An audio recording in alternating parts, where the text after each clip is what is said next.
नमस्कार। चलिए मैं एक बात बता दूं, हथेली पर रखकर नसीब क्यों तुम अपना मुकद्दर ढूंढता है। जरा सीख उस समंदर से जो टकराने के लिए भी एक पत्थर ढूंढता है ना। कि मुझे मुसीबतों से कभी की क्या होना चाहिए, हारना नहीं चाहिए। चलिए आज हम लोग बात करेंगे राज्यसभा के बारे में। पिछली वीडियो में मैंने बात किया था लोकसभा के बारे में और कुछ व्यस्तता के कारण मैं एक दिन वीडियो नहीं बना पाया। तो बात करूंगा आज राज्यसभा के बारे में कि राज्यसभा होता क्या है। कि राज्यसभा को निचली सदन कहा जाता है ना। सॉरी, माफ कीजिएगा, राज्यसभा को उच्च सदन कहा जाता है ना। और ये एक अस्थाई सदन होता है। क्यों? क्योंकि इसके जो सदस्य होते हैं वो कभी भंग नहीं होते।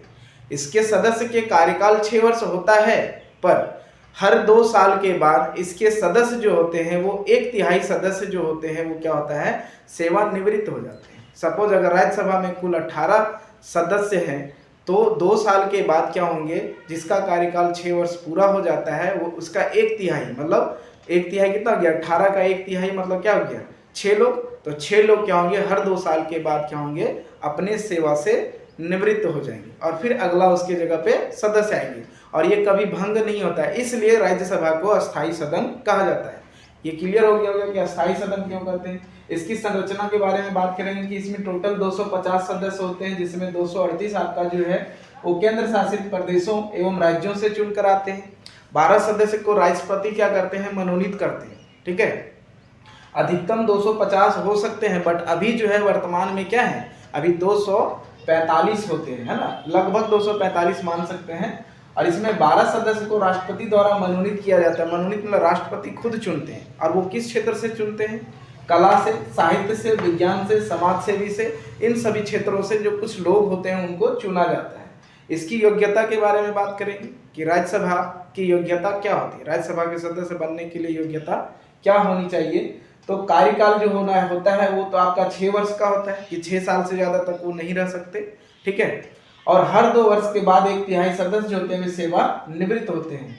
योग्यता जो होता है, इसकी योग्यता के बारे में बात करें तो राज्यसभा के लिए कम से कम न्यूनतम जो आयु होता है वो 6 वर्ष होना चाहिए, है ना। भारत का नागरिक होना चाहिए, किसी लाभ के पद पर नहीं होना चाहिए।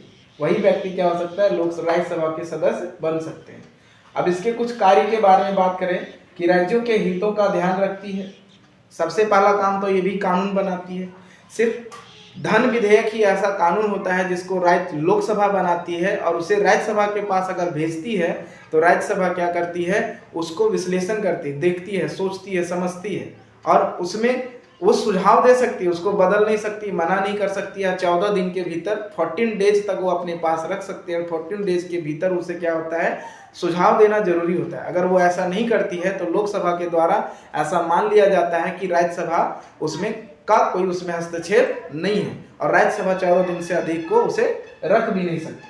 अब इसके कार्यों के बारे में बात करेंगे कि राज्यसभा के हितों का ध्यान रखती है ना। कानूनों की गहराई से समीक्षा करती, मतलब उसे विश्लेषण करती है, सोचती है, समझती है। जल्दबाजी में लिए गए निर्णयों को पर रोक लगाती है कि लोकसभा के द्वारा अगर कभी जल्दबाजी में निर्णय ले लिया गया कोई भी किसी के भी द्वारा तो क्या होता है, ये रोक सकती है। कार्यपालिका पर नियंत्रण रखती है और विधायी कार्य मतलब कानून बनाने का कार्य होता है। केवल धन विधेयक के बारे में बताया है कि धन विधेयक को क्या कर सकती है, आपका 14 दिन से अधिक ये रख नहीं सकती है। सिर्फ धन विधेयक के बारे में ये सुझाव दे सकती है, उसमें बदलाव नहीं कर सकती। ठीक है, तो आई होप मैं कम समय में कोशिश किया कि राज्यसभा को एक शॉर्ट कैसे समझाया जा सकता है शॉर्ट में।